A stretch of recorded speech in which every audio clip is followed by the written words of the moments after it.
Halcyon after all. Why must I always do everything myself? Everyone all right?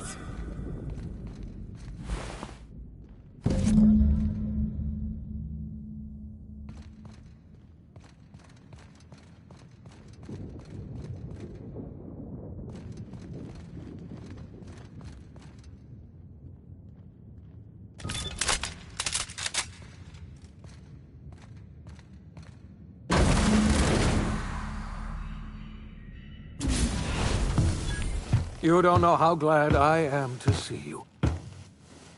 You lunatic. You broke into the board's own fortress and killed the chairman just to rescue one doddering old man? You are absolutely out of your mind, and I can't begin to thank you enough.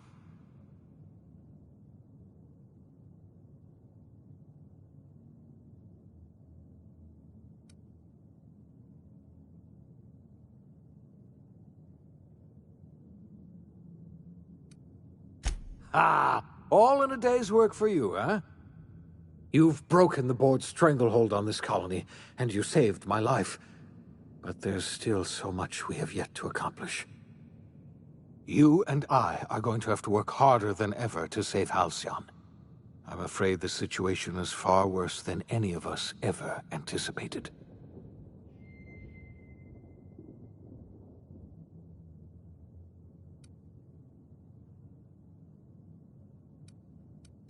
I would like nothing more than to celebrate this victory, but we have a serious problem on our hands. Earth has gone dark. We haven't received a single message in 3 years. There's been no communication, no signals, nothing. 2 years ago, the Earth's Directorate's frigate disappeared on their way back to Earth. We don't know what they discovered when they arrived, or if they arrived at all. Hold on, Doc.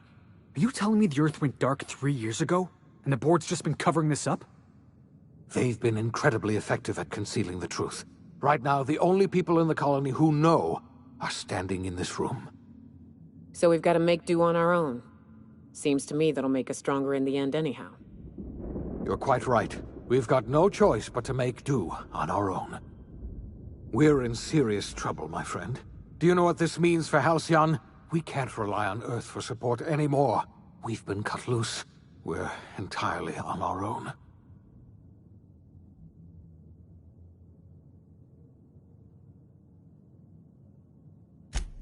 Yes, we do. You've done a marvelous thing. You've succeeded where anyone else would have failed, including me.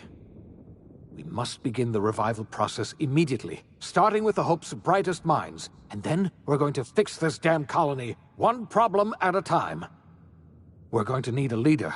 And I can't imagine a better person for the job than you. What do you say, old friend? Will you help us?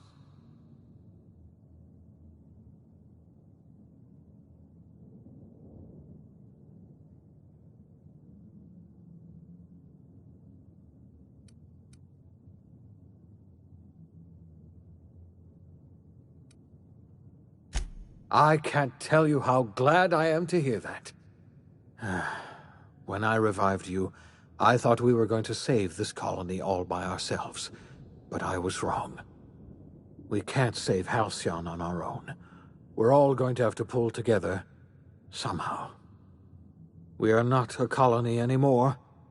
Our last connection to Earth has been severed. I don't know if we'll survive, but we're going to have to try our best.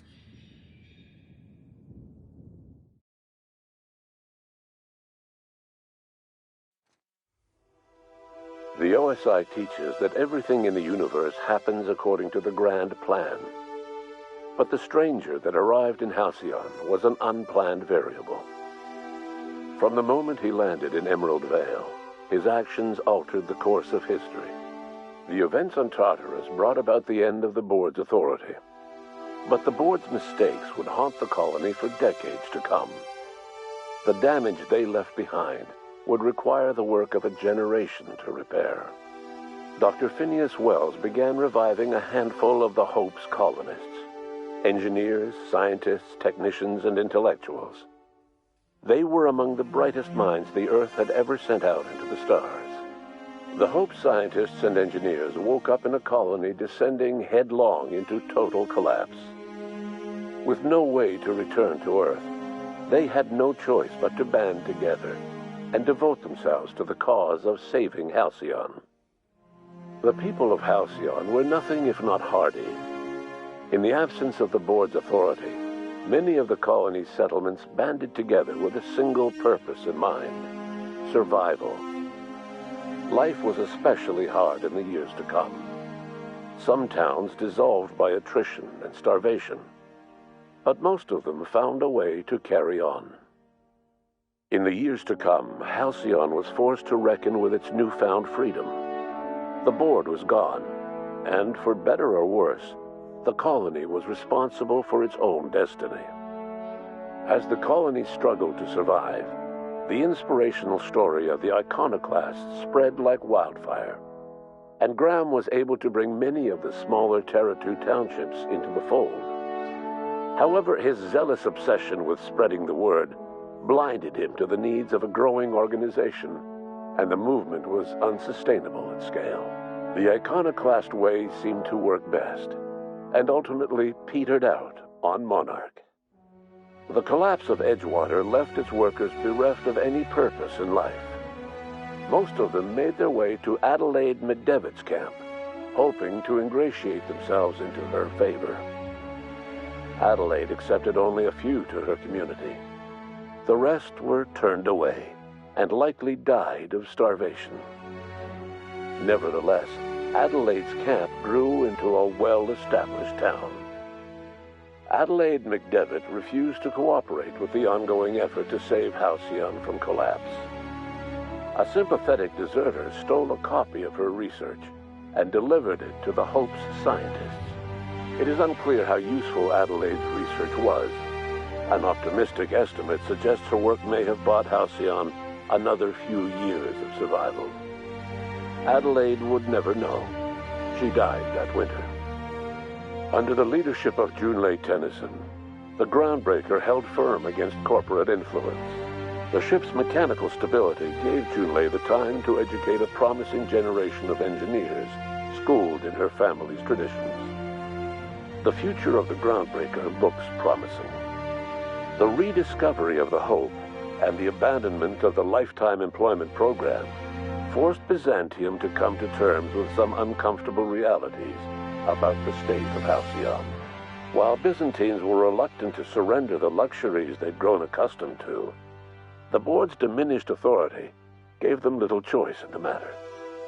Nearly everyone had to learn to make do with less. Some even had to get jobs. It was a dark time indeed. Life in Halcyon was sobering for Felix Millstone. The grand revolution he dreamed of never came. There was no great awakening for the colony, no celebrations in the streets. There was only the hard, desperate work of trying to repair a broken colony. Felix never had a head for numbers, but if there was labor to be done, he was there to help. Eventually, Felix realized that the work of a revolution was done with two hands. Though Parvati eventually grew comfortable aboard the Unreliable, she never quite came out of her shell. She seemed to prefer the company of Ada to the crew, and she could often be found neck-deep in cables and grease, telling Ada funny stories from her childhood. While the colony fell into chaos, she found an island of relative peace with Ada, and they formed an unusual bond.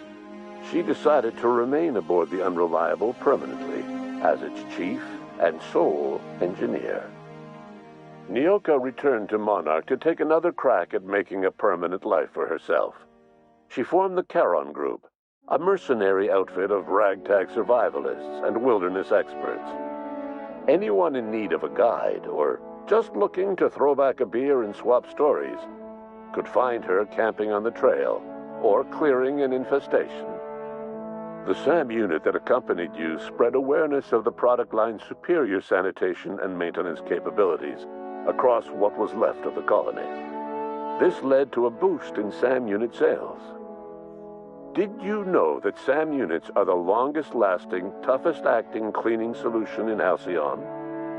Minister Clark was released from house arrest, and his contact with you gave him a sense of renewed purpose and vigor. Once it became clear that no help would be coming from Earth, he threw his considerable efforts and talents into helping Halcyon manage the crisis before it. As for Dr. Phineas Wells, he spent his remaining years in his orbital lab. Though he was always haunted by the failures of his past, he was determined to make things right by building toward the future.